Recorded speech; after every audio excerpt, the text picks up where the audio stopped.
Kami berkumpul di tempat ini oleh karena salib-Mu, oleh karena darah-Mu. Dan biarlah salib itu, biarlah darah itu mengalir dengan deras di tengah-tengah kami. Menjamah, menyembuhkan, memulihkan, mengangkat setiap kehidupan kami dari keterpurukan, dari kelemahan. Tuhan mengangkat kami. In the name of Jesus Christ, Holy Spirit, Roh Kudus, bekerjalah di tengah-tengah kami. Dalam nama Yesus kami siap.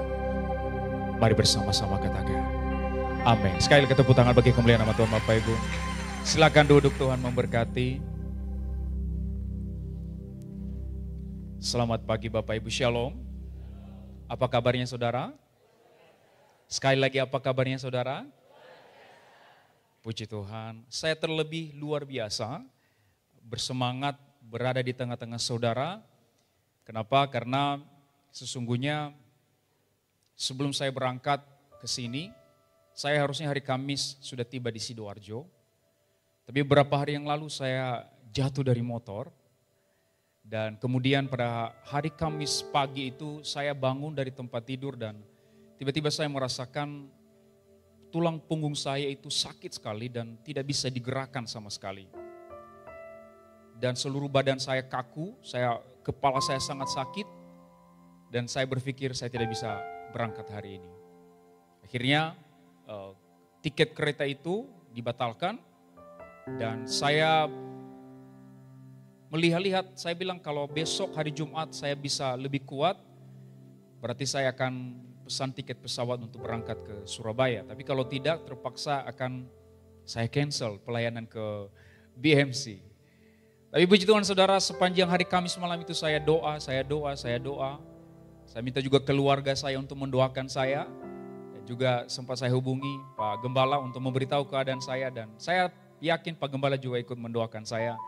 Dan pada akhirnya saya Jumat siang merasa lebih kuat, lebih sehat. Dan akhirnya hari ini saya bisa berada di tengah-tengah saudara. Jadi saya sangat bersuka cita karena sebelum berangkat ke BMC, saya menerima mukjizat. Saya berdoa nanti pulang dari BMC, saya juga menerima mukjizat. Saudara juga mengalami hal yang sama. Saudara kasih Tuhan, hari ini saya ingin membagikan sebuah kebenaran kepada saudara. Saya berikan judul The Grand Weaver. The Grand Weaver. Kalau di Indonesia kan artinya penenun agung. Atau lebih sederhananya, penjahit agung. Seperti seorang yang menjahit pakaian, demikian dengan Tuhan, Dia menenun kita dengan keagungan. Ada banyak orang ateis yang bertanya kepada saya, berikan saya satu alasan logis kenapa saya harus percaya bahwa Tuhan itu ada. Saya selalu menjawab kepada mereka, salah satu alasan yang paling kuat adalah life always come out from life. Kehidupan selalu keluar dari kehidupan. Anda tidak akan pernah melihat pohon pisang keluar dari meja. Anda tidak akan pernah melihat seekor anak kucing keluar dari tembok. Life always come out from life. Kalau hari ini saya dan saudara adalah makhluk hidup, itu pasti kita keluar dari sesuatu yang hidup. Kita tidak keluar dari sesuatu yang mati. Itulah alasan logis kenapa Tuhan itu pasti ada. Karena Dia hidup. Maka karena Tuhan itu agung, maka segala sesuatu yang keluar dari dirinya adalah keagungan. Pada waktu Dia menenun saudara, Dia menciptakan saudara untuk diagungkan, dimuliakan. Tadi malam di Pemuda saya membahas bagaimana Yeremia dipilih. Bahkan sebelum ia lahir dari kandungan ibunya, Tuhan berkata, aku sudah mengenal engkau. Aku sudah mengetahui siapa namamu. Aku sudah tahu jalan hidupmu. Dan aku menetapkan engkau menjadi nabi bagi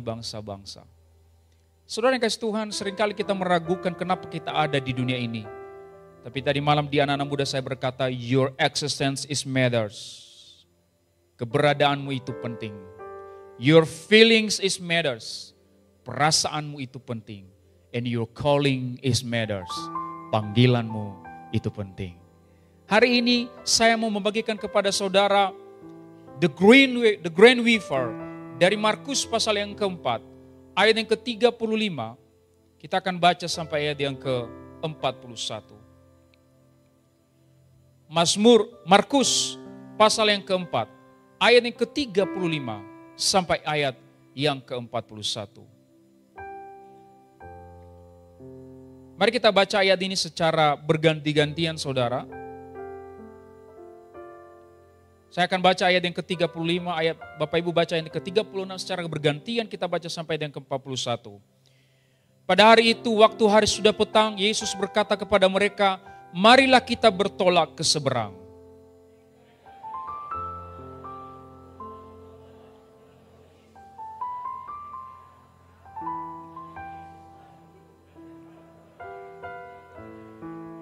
Lalu mengamuklah taufan yang sangat dahsyat dan ombak menyembur masuk ke dalam perahu, sehingga perahu itu mulai penuh dengan air.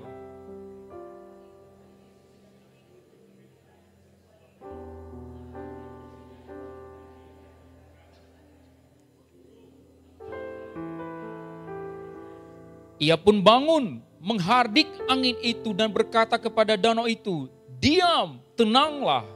Lalu angin itu reda dan danau itu menjadi teduh sekali.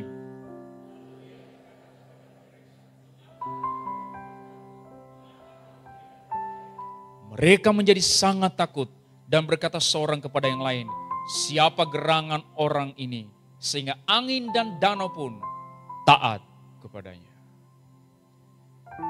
Taat kepadanya. Saudara kasih Tuhan, di ayat yang ke-35 Yesus berkata kepada murid-muridnya, marilah kita bertolak ke seberang. Setiap kali Yesus memberi perintah kepada murid-muridnya, mereka selalu berkata, oke guru. Oke guru. Kenapa? Karena mereka sudah pernah melihat mukjizat sebelumnya. Mereka sudah melihat penyertaan sebelumnya. Masih ingat waktu Petrus keluar dari air, dia tidak mendapat ikan sama sekali. Lalu tiba-tiba Yesus datang dan memberi perintah kepada Petrus, Pet, ayo bertolak ke dalam. Pet, ayo bertolak ke dalam. Petrus berkata, guru, semalam-malaman kami sudah mencari ikan dan tidak mendapat apa-apa. Kalau malam hari saja kami tidak dapat ikan, apalagi pada siang hari. Yesus berkata, Pet, saya bilang bertolak ke dalam. Lalu pada akhirnya apa yang terjadi saudara?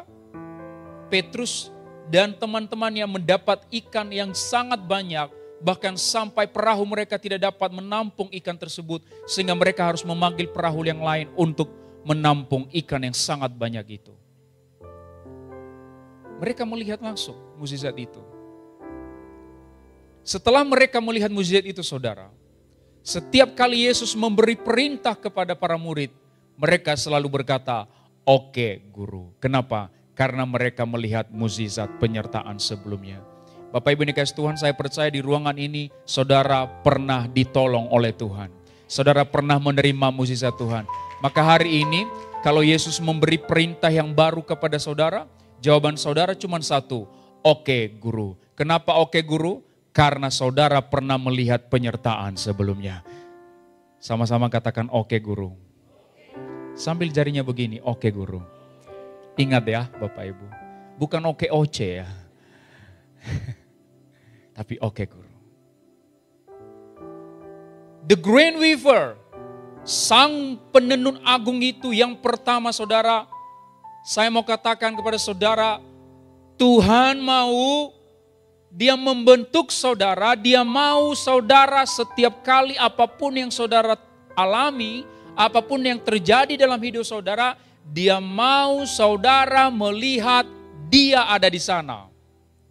Saudara jangan hanya melihat ikan yang tidak ketemu sama sekali, yang kosong sama sekali. Saudara juga tidak hanya melihat ikan yang melimpah, baik kekurangan maupun kelimpahan, kalau saudara tidak melihat Tuhan di sana, tidak ada artinya semua peristiwa itu. Tuhan mau membentuk saudara, baik dalam kekurangan maupun dalam kelimpahan. You see Him there.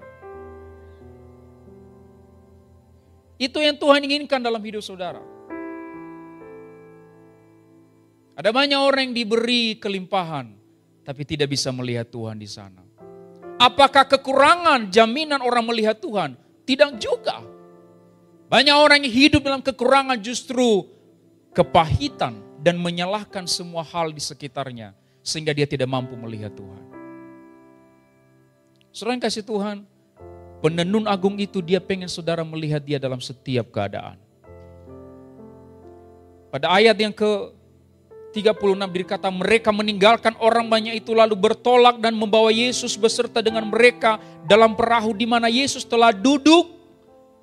Di dalam perahu itu Yesus telah duduk bersama-sama dengan mereka.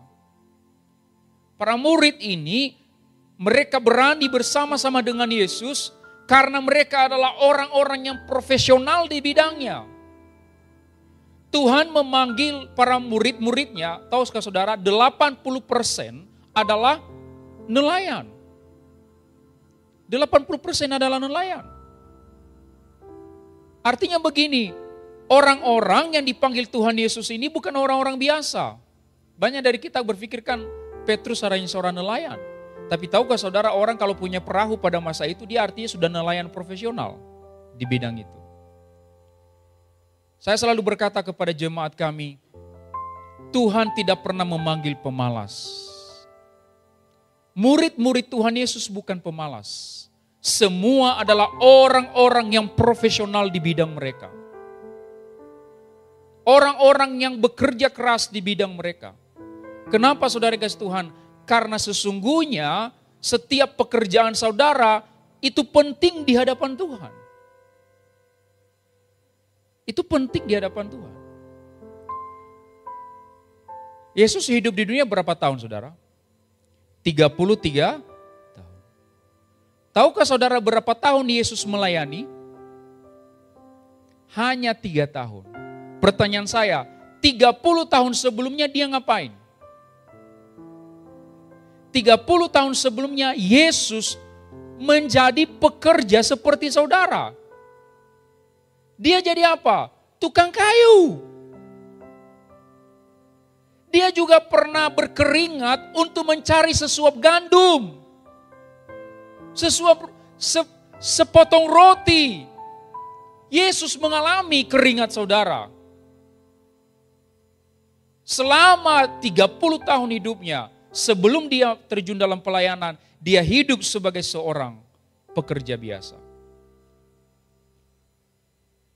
Saya yakin saudara pada waktu itu ketika Yesus dipanggil oleh orang-orang di Israel. Yesus, ini pintu toilet udah rusak ini, tolong perbaiki dong. Yesus perbaiki, dia perbaiki saudara untuk mencari sepotong roti. Ada seorang pemulung di gereja kami. Dia kesaksian di depan mimbar. Saya bersyukur, sekalipun saya hanya kerja serabutan, tapi saya mempunyai Yesus. Dia kesaksian di depan. Saya berkata kepada Bapak itu, Bapak tidak hanya bersyukur karena Yesus ada di dalammu. Saya mau berkata kepadamu, Bapak bersyukur karena kerjaanmu sama seperti kerjaan Yesus 2000 tahun yang lalu. Kerja serabutan. Kenapa saudara? Karena pekerjaan saudara adalah penyembahan saudara kepada Tuhan. What is worship? What is worship? Penyembahan itu bukan sekedar kita nyanyi di gereja. Bukan sekedar kita menyanyikan mazmur. Penyembahan itu adalah semua pekerjaan yang saudara lakukan setiap hari. Di Taman Eden, ada gereja enggak? Tidak ada. Pertanyaannya, kapan Adam dan Hawa menyembah Tuhan? Kalau tidak ada gereja, kapan Adam dan Hawa menyembah Tuhan? Setiap waktu.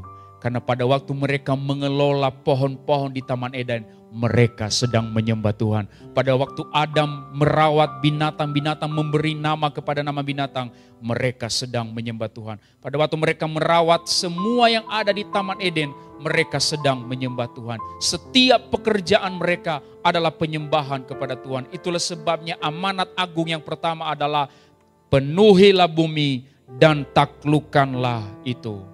Pada waktu kita menaklukkan bumi, kita sedang menyembah Tuhan. Kita sedang melakukan amanat agung. Hari ini saudara sedang bekerja di mana? Saudara bekerja di perusahaan mana? Saudara, apakah saudara seorang bisnismen? Apakah saudara seorang pengacara? Apakah saudara seorang pendeta? Apakah saudara seorang guru? Apakah saudara seorang tukang tambal ban? Apakah saudara seorang petani? Semua pekerjaan kita itu adalah usaha kita untuk memenuhi bumi dan menaklukkan bumi. Artinya apa? Pada waktu kita melakukan semua pekerjaan itu, kita sedang menyembah Tuhan. Boleh berikan kemuliaan bagi nama Tuhan, saudara. Saya tidak suka perbedaan antara yang di gereja itu adalah pekerjaan sakral. Kalau yang di perusahaan itu pekerjaan sekuler. Saya nggak suka istilah itu. Anda bekerja di bisnis, itu bukan sekuler. Itu juga pekerjaan yang sakral. Satu-satunya yang sekuler adalah pekerjaan yang dilakukan di dalam dosa. Dosalah yang membuat pekerjaan saudara menjadi sekuler. Kalau Anda bekerja di gereja, di dalam gereja, sebagai seorang apapun saudara posisi dalam gereja, tapi saudara melakukan dosa dalam pelayanan itu, tetap itu bukan pekerjaan sakral. Itu sekuler. Tapi kalau saudara bekerja di bidang apapun di luar sana, tapi saudara menjaga kekudusan, saya mau berkata, itu pekerjaan yang sakral di hadapan Tuhan. Dan saudara sedang memberikan worship kepada Dia, penyembahan kepada Dia. Saudara kasih Tuhan, penenun agung itu dia mendesain saudara sejak awal untuk bekerja, dan bekerja. Work and work, sama seperti Jokowi bilang, kerja dan kerja. Saudara diciptakan dengan 2 tangan, 2 kaki. Kalau lihat anatomi tubuh saudara itu didesain untuk bekerja. Bekerja. Karena Tuhan memanggil saudara di mana Anda bekerja. Apapun pekerjaan saudara. Dan Dia mau membawa saudara menikmati kelimpahan. Sebagai penenun agung itu dia mau saudara menikmati kelimpahan dalam pekerjaan itu. Sama seperti Petrus dan teman-temannya ketika mencari ikan. Mereka diberkati dengan kelimpahan ikan.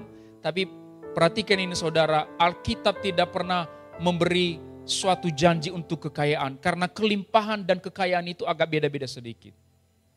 Kekayaan itu adalah sebuah hal yang ditumpuk. Tapi kelimpahan itu adalah sesuatu yang dibagikan. Saya ulangi saudara ya, kekayaan itu adalah sesuatu yang ditumpuk, tapi kelimpahan itu adalah sesuatu yang dibagikan. Masih ingat perumpamaan orang muda? Dia berpikir saya akan menyimpan semua harta di pergudangannya. Ada perumpamaan Yesus dalam kitab Lukas. Lalu tiba-tiba Tuhan berkata kepada orang kaya itu, malam hari ini nyawamu aku ambil. Seluruh kekayaan yang ditumpuk tadi tidak ada gunanya.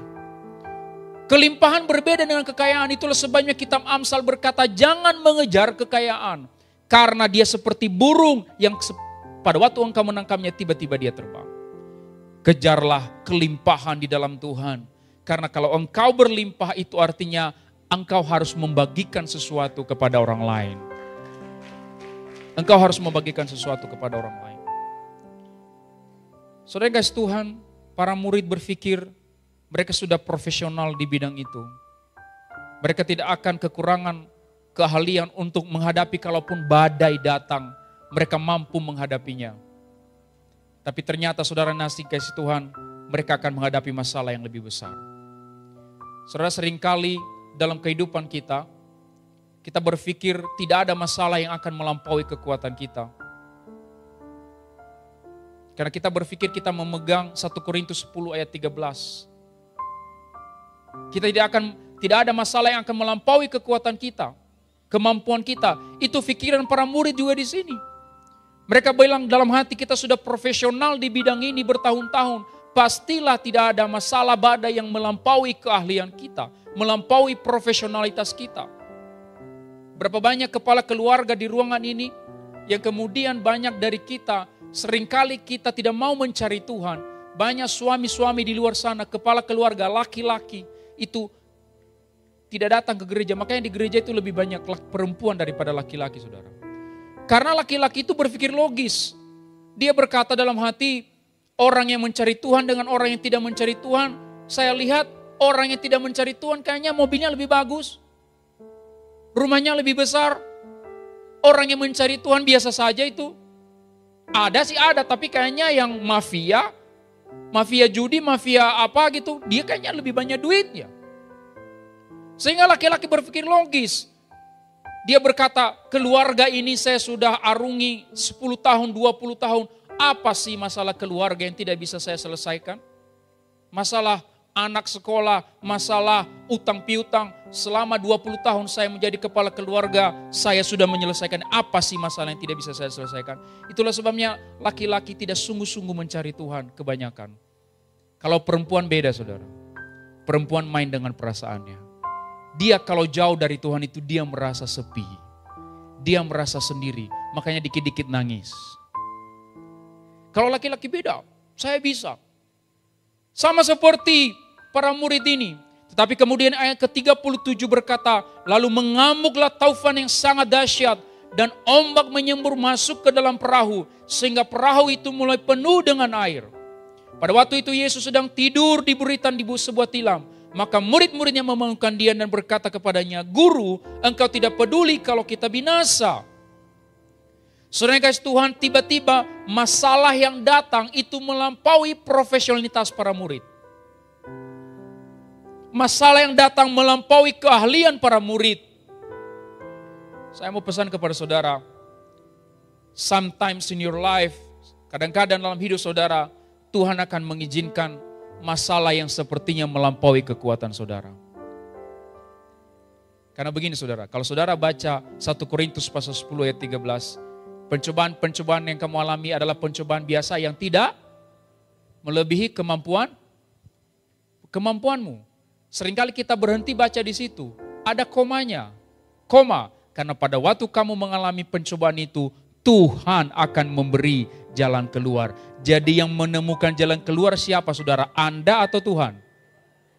Berarti sebenarnya di sini konteksnya apa? Ini bukan tentang kekuatan dan kemampuanmu, tapi tentang kekuatan dan kemampuan Tuhan.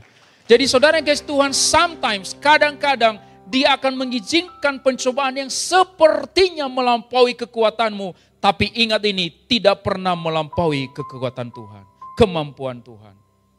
Saudara kalau pergi nge-gym, tadi malam saya tanya Joshua, kamu suka nge-gym gak? Dia berkata, iya pastor dulu. Kalau kita nge-gym kan kita gak mungkin angkat langsung beban 100 kilo. Kita mulai dari 5 kilo. Tapi pertanyaan saya kepada saudara satu hal. Saudara mau gak sampai kiamat, saudara hanya bisa angkat beban 5 kilo? Tidak dong. Saudara mau mengangkat beban yang lebih berat. Bagaimana caranya? Ketika engkau sudah bisa mengangkat beban yang 5 kilo, maka pelatihmu akan memberi beban yang melampaui kekuatan 5 kilo. Maka dia beri kamu beban 10 kilo. Supaya apa? Untuk menjadikanmu lebih kuat dari sebelumnya. Saudara yang kasih Tuhan, saya mau berkata begini, the Grand Weaver itu, penenun agung itu, yang kedua, dia mau saudara menjadi lebih kuat dari waktu ke waktu. To become stronger. Menjadi lebih kuat. Tahun 2020, pandemi COVID-19.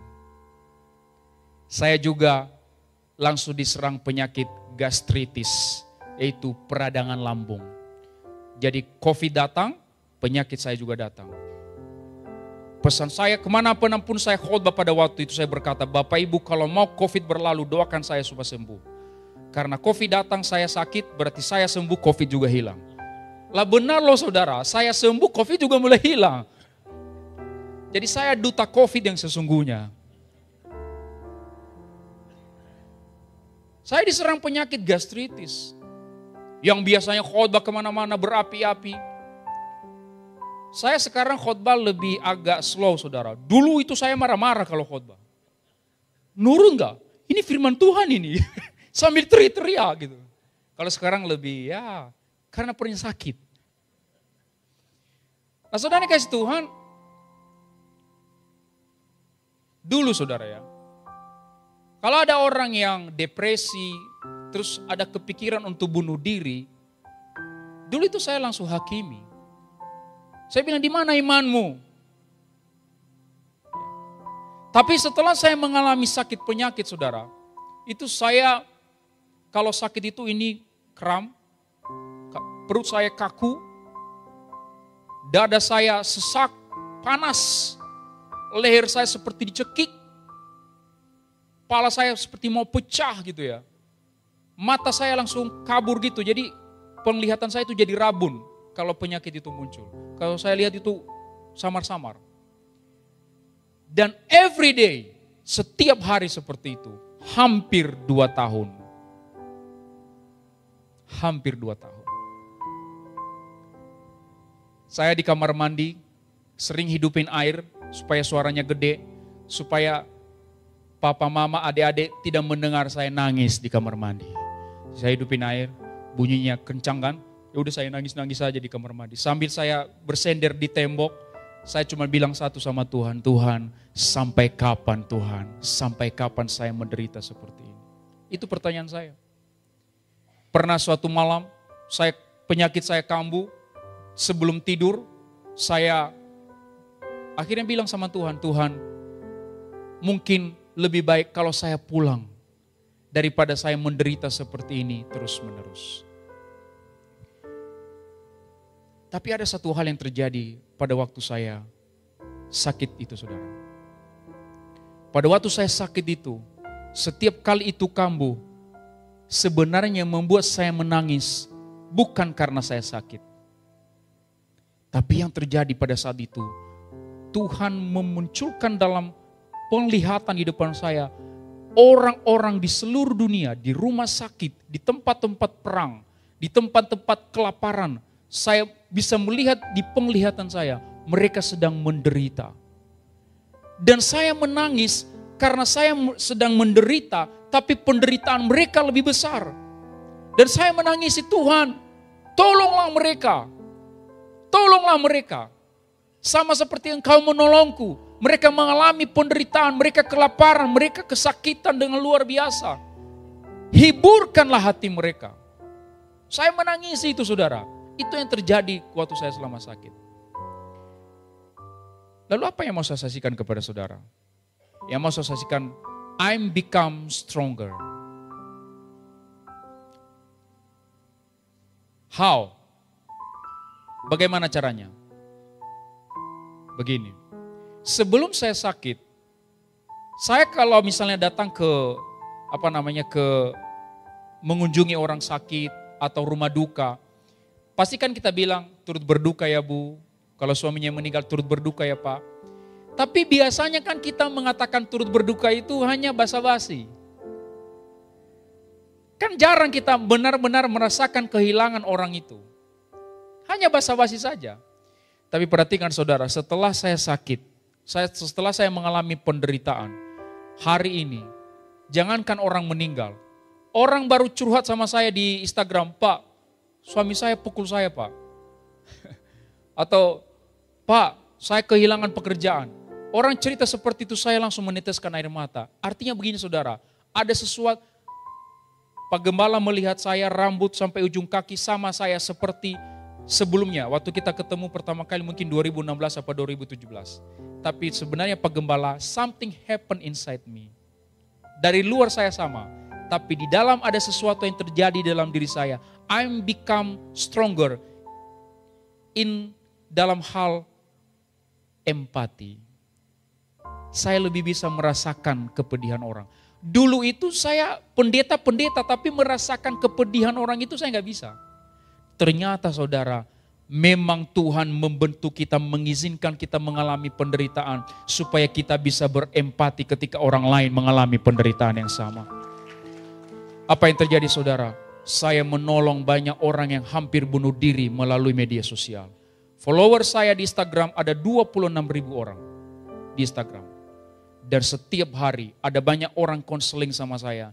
Dan sebagian dari mereka itu sudah mau bunuh diri. Sudah mau meninggalkan Yesus karena kekecewaan. Sudah mau meninggalkan keluarganya karena kekecewaan. Dan karena saya pernah mengalami penderitaan, saya bisa berempati kepada mereka. Orang yang sudah mau bunuh diri, tidak jadi bunuh diri. Orang yang sudah mau meninggalkan Yesus, tidak jadi meninggalkan Yesus. Orang yang sudah mau meninggalkan keluarganya, tidak jadi meninggalkan keluarganya. Saya baru tahu sekarang, Tuhan mengizinkan saya mengalami penyakit gastritis yang luar biasa. Karena Tuhan ingin saya melihat pemulihan, kesembuhan melalui ribuan orang yang saya layani itu, saudara. Kalau saya tidak mengalami penderitaan itu, saya tidak akan pernah melihat itu. Jadi saudara yang kasih Tuhan, Tuhan mengizinkan sesuatu dalam hidup saudara karena Tuhan mau saudara menjadi lebih kuat dari sebelumnya. Dia mau saudara menjadi lebih hebat. Karena saya baru bisa mengangkat tangan orang dari bawah sini kalau tangan saya lebih kuat dari orang itu. Kalau terekan dia lebih kuat ke bawah, bukan saya yang mengangkat dia, dia yang menarik saya ke bawah. Bagaimana caranya supaya saya bisa mengangkat orang? Caranya cuma satu, tangan saya harus lebih kuat. Demikian dengan hidup saudara. Ketika Tuhan mengizinkan penderitaan dalam hidup saudara, dia sedang menenun saudara untuk menjadi lebih kuat dari sebelumnya. Sehingga saudara bisa mengangkat yang lemah. Saudara bisa membangkitkan yang mengalami jalan buntu. Saudara memberi kekuatan kepada mereka. Pada waktu itu Yesus sedang tidur di buritan di sebuah tilam. Maka murid-muridnya membangunkan dia dan berkata kepadanya, "Guru, engkau tidak peduli kalau kita binasa." Yesus sedang tidur. Di kapal, perahu. Logis enggak? Seseorang tidur di sebuah perahu kecil yang sedang mengalami badai. Tidak logis, saudara. Ada Bapak Ibu yang pernah naik kapal? Naik kapal laut? Pernah naik kapal laut? Bisa tidur nggak kalau lagi ombak? Gak bisa loh saudara. Saya yakin kapal yang Bapak Ibu naikin lebih besar dari perahu yang Yesus naikin. Jangankan kapal laut Bapak Ibu, pesawat turbulensi aja mana bisa kita tidur. Saya yakin di pesawat itu banyak orang yang pura-pura tidur sebenarnya. Karena kalau pesawat goyang-goyang kan, ini kan pesawat kalau jatuh nggak ada lagi pegangan kan, jatuh aja gitu kan ya. Pasti itu banyak yang pura-pura tidur di atas pesawat itu. Saya yakin secara psikologis itu tidak bisa dibohongi. Yesus tidur di perahu. Maka begini saudara yang kasih Tuhan, pastilah Yesus bukan ketiduran karena kecapean. Karena tidak logis seseorang tidur di atas perahu yang sedang mengalami badai. Logikanya cuma satu, Yesus sengaja tidur. Yesus sengaja tidur di atas perahu itu. Dia bukan ketiduran karena kecapean, tapi dia sengaja tidur. Bapak Ibu yang dikasih Tuhan, setiap kali Yesus melakukan sesuatu yang aneh seperti ini, itu artinya dia sedang menyiapkan rencana yang lebih besar. Dia sedang menyiapkan agenda yang lebih besar. Dia sedang menyiapkan mukjizat yang lebih besar. Saudara masih ingat waktu Lazarus sakit? Lazarus sakit lalu Marta dan Maria telepon Yesus. Andaikan misalnya telepon waktu itu ya. Yesus, sahabatmu Lazarus sedang sakit. Alkitab mencatat Yesus sengaja menunda untuk pulang. Berapa hari saudara? 4 hari. Kenapa 4 hari? Karena dia tahu bahwa Lazarus pasti akan mati. Dia sengaja menunda untuk pulang. Dia memang membiarkan Lazarus mati. Perhatikan saudara, setiap kali Yesus melakukan sesuatu yang sengaja seperti itu, dia sedang mempersiapkan sesuatu yang lebih besar. Bayangkan saudara ya, kalau Bapak Gembala misalnya contoh ya, ditelepon, "Pak Gem, anak saya sakit Pak Gem, tolong doakan datang ke rumah dong." Pak Gembala baru datang 4 hari kemudian. Kira-kira Bapak Ibu masih mau berjemaah enggak di BMC? Yesus pernah melakukan itu. Aneh. Tapi setiap kali Yesus melakukan sesuatu yang aneh, dia sedang menyiapkan agenda yang lebih besar. Dia setelah 4 hari kemudian, dia pulang ke Betania. Dia sampai di depan kuburan Lazarus. Dia berkata kepada Lazarus, "Lazarus, come out." keluarlah. Dia tidak bilang bangkit. Ternyata Lazarus sudah bangkit duluan di dalam dan Yesus sudah tahu. Dia hanya suruh keluar. Lalu Lazarus keluar dengan berlilitkan kain putih. Dia berjalan seperti pocong, saudara. Jadi pocong itu sebenarnya bukan milik mereka. Itu milik orang Kristen. Dia keluar sebagai pocong. Hidup. Sudah mati 4 hari. Kenapa nunggu 4 hari? Karena dalam budaya tradisi orang Yahudi, selama 3 hari orang meninggal itu, rohnya masih melayang-layang di bumi. Setelah lewat 3 hari, baru rohnya naik ke surga. Itu tradisi budaya orang Yahudi, itu kepercayaan mereka. Yesus sengaja menunggu sampai 4 hari, supaya tidak ada asumsi rohnya masih melayang-layang di bumi. Pada hari yang keempat, orang Yahudi tahu ini tidak mungkin bangkit, karena rohnya sudah naik ke surga. Tapi Yesus bilang, oh tidak, yang surga dan yang bumi, aku yang punya. Lazarus, come out. Saya mau tanya kepada saudara, mana mukjizat yang lebih besar? Orang sakit sembuh, Lazarus sakit sembuh, atau Lazarus mati dan bangkit? Mana yang lebih besar? Mati dan bangkit. Kalau Yesus pulang tepat waktu, orang Israel hanya melihat mukjizat orang sakit sembuh. Tapi karena Yesus sengaja menunda kepulangannya, orang Israel melihat mukjizat yang lebih besar. Orang mati, bangkit. Hari ini saudara, kalau ada jawaban doamu yang sepertinya ditunda oleh Tuhan, percaya Tuhan sedang menyiapkan agenda yang lebih besar bagimu. Mukjizat yang lebih besar bagi saudara. Dalam nama Yesus. In the name of Jesus Christ. Dan itu yang saya alami seperti yang saya ceritakan tadi. Selama hampir 2 tahun saya berdoa supaya sembuh. Saya tidak sembuh. Ternyata Tuhan menyiapkan mujizat yang lebih besar. Saya minta 5 menit lagi ya. Lalu ia berkata kepada mereka, mengapa kamu begitu takut? Mengapa kamu tidak percaya? Mereka menjadi sangat takut dan berkata seorang kepada yang lain, siapa gerangan orang ini sehingga angin dan danau pun taat kepadanya. Di ayat yang terakhir itu ada sesuatu yang aneh. Di ayat yang ke-41. Mereka menjadi sangat takut. Kenapa ini aneh ayat ini saudara? Badai sudah hilang. Taufan sudah hilang. Angin sudah hilang. Danau sudah teduh, sudah tenang. Tapi aneh sekali, ketakutan para murid meningkat. Apa yang terjadi? Harusnya ketika badai sudah tenang, angin taufan sudah hilang, harusnya hati tenang dong. Hati damai dong. Tapi kenapa ayat ini mengatakan mereka menjadi sangat takut? Perhatikan ini saudara. Di hadapan para murid ternyata ada sesuatu yang lebih menakutkan dari ombak dan badai. Yang lebih menakutkan dari ombak dan badai adalah Yesus. Mereka langsung menyadari ini bukan manusia biasa, ini pencipta langit dan bumi. Dan ketika mereka menyadari bahwa Yesus adalah pencipta langit dan bumi, mereka menjadi sangat takut dan menundukkan diri. Saya mau berkata kepada saudara, jangan menjadi orang Kristen yang lebih takut masalah daripada takut akan Tuhan. Ada banyak orang Kristen dia lebih takut miskin daripada takut sama Tuhan. Ada banyak orang Kristen dia lebih takut sakit daripada takut sama Tuhan. Banyak orang Kristen yang seperti ini. Saya mau berkata kepada saudara, masalah apapun jangan takut. Tapi sama Tuhan harus takut. Satu-satunya takut yang baik yang membawa hal positif dalam hidup saudara adalah takut akan Tuhan. Dan saya mau berkata kepada saudara, the Grand Weaver, penenun agung itu, setiap hal yang terjadi dalam hidup saudara, tujuannya cuma satu.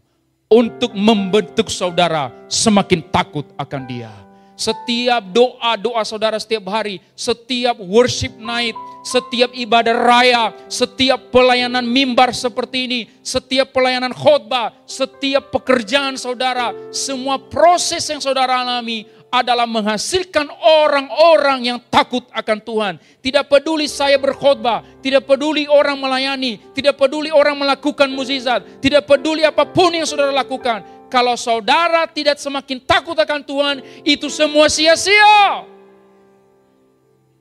Itu semua sia-sia. Kalau penderitaan yang saudara alami tidak membuat saudara semakin takut akan Tuhan, maka penderitaanmu juga jadi sia-sia. Saudara tahu semua orang yang ikut ujian tidak semuanya lulus ujian. Ujian bukan jaminan saudara lulus. Ujian hanya bukti bahwa saudara harus diuji. Tapi saya mau pesan kepada saudara, biarkan ujianmu menghasilkanmu lulus ujian dan membuat engkau semakin takut akan Tuhan. Kalau engkau semakin takut akan Tuhan, artinya engkau lulus ujianmu. Kalau saya tadi melewati penderitaan penyakit gastritis, tapi saya justru semakin jatuh dalam dosa, saya tidak takut akan Tuhan, sia-sia penderitaan 2 tahun yang saya alami. Tapi kita bersyukur. Hari ini kita bisa sampai di titik ini karena Tuhan menyertai kita. Di atas perahu kita, Dia bersama dengan kita. Yang pertama tadi, Penenun Agung itu, dia mau saudara menyadari kehadirannya di setiap keadaan. Yang kedua, dia mau saudara menjadi lebih kuat dari sebelumnya. Dan yang ketiga, dia mau saudara semakin takut akan Dia. Amin, saudara, berikan kemuliaan bagi nama Yesus. Mari kita bangkit berdiri, saudara. Mari kita bangkit berdiri.